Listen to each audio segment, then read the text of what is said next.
Hey guys अस्सलाम वालेकुम नमస్తే welcome back to హమారా అప్నా ఛానల్ దిల్ సే విత్ మీ అషు. యాక్చువల్‌గా సమ్మర్‌లో ఈ రంజన్ తీసుకొనొచ్చా అనమాట. అప్రాక్సిమేట్ 250 ఉండొచ్చు. మర్చిపోయాను నేను ఎగ్జాక్ట్‌గా. యాక్చువల్‌గా దీన్ని మంచిగా కడిగి పెడదామనే లోపు అది నా చేతిలోనే 2 ముక్కలయిపోయిందనమాట.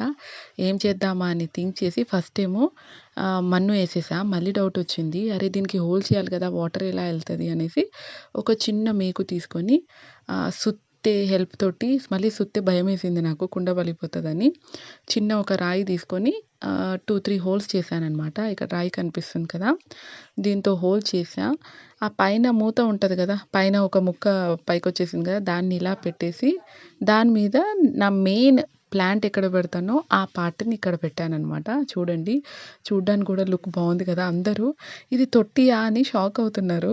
కానీ నేను నిజమే తొట్టియే అని చెప్తున్నా. కూజా అని చెప్పట్లేదు. తర్వాత వాళ్ళు అబ్జర్వ్ చేస్తున్నా కూడా వాళ్ళకి అర్థం అవ్వట్లే. ఇది రంజన్ పగిలి ఇలా వచ్చిందని. దీంట్లో పుదీనా మొక్క పెట్టాననమాట. సో, ఇంకా పెరుగుతూ ఉంది. మొత్తం పెద్దగయ్యాక నేను చూపిస్తాను. కానీ బావుంది గదా! ఈ ఐడియా. మీకు నచ్చితే మీరు కూడా ట్రై చేయండి. కుండని పడేస్తే ఏమొస్తది జెప్పండి? ఇట్లా మొక్కలాగా పెట్టుకుంటే మనకు చాలా యూజ్ అవుతది గదా! ఏమంటారు?